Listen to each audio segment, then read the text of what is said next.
Il faut que nous, chefs d'État africains, nous arrêtons de nous comporter donc en marionnettes qui dansent à chaque fois que les impérialistes tirent sur les ficelles. Les questions que mes générations se posent sont les suivantes, si je peux me résumer. C'est de ne pas comprendre comment l'Afrique, avec tant de richesses sur notre sol, avec une nature généreuse, de l'eau, du soleil en abondance, l'Afrique est aujourd'hui le continent le plus pauvre. L'Afrique est un continent affamé.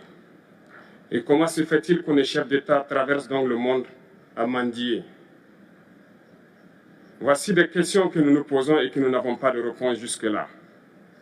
Nous avons l'occasion de tisser de nouvelles relations.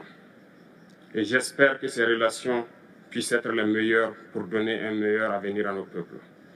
Ma génération me charge aussi de dire que, par ce fait de pauvreté, ils sont obligés de traverser l'océan pour essayer de rallier l'Europe. Ils meurent dans l'océan.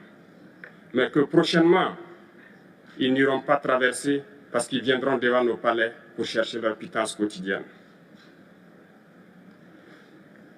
Pour ce qui concerne le Burkina Faso, aujourd'hui, nous sommes confrontés depuis plus de 8 ans à la forme de manifestation la plus barbare, la plus violente du néocolonialisme, de l'impérialisme. L'esclavage qu'on tend encore à nous imposer.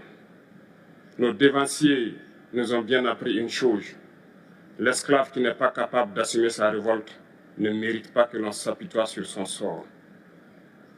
Nous ne nous apitoyons pas sur nos sorts, on ne demande pas que quelqu'un s'apitoie sur notre sort.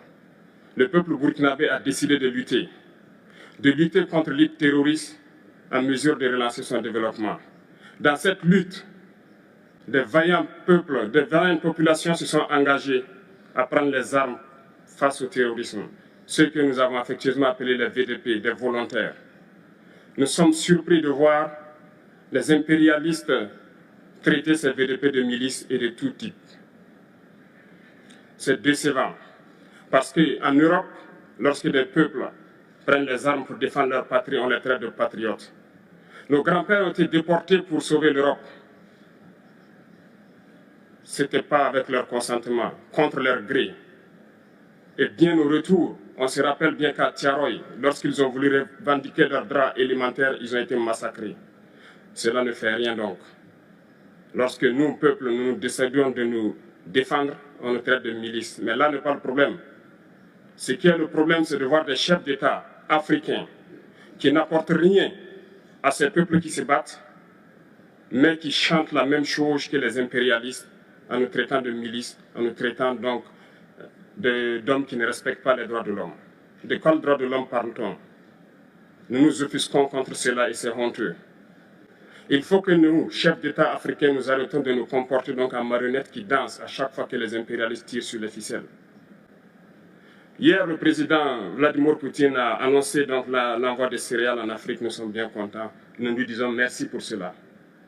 Mais aussi, c'est un message passé à nous, chefs d'État africains, parce qu'au prochain forum, nous ne devrons pas venir ici sans avoir assuré, pour ceux qui ne connaissent pas la guerre, l'autosuffisance alimentaire de nos peuples. Nous devons prendre l'expérience de ceux qui ont pu déjà atteindre cela en Afrique, tisser de bonnes relations ici et tisser de meilleures relations avec la Fédération de Russie pour pouvoir assouvir les besoins de nos populations. Je ne serai pas peut-être long, le temps imparti est très court. Nous sommes obligés de nous arrêter à un moment donné. Mais je voudrais terminer en disant que nous devons donc rendre hommage à nos peuples qui se battent. Gloire à nos peuples, dignité à nos peuples, victoire à nos peuples. La patrie ou la mort, nous vaincrons. Merci, camarades.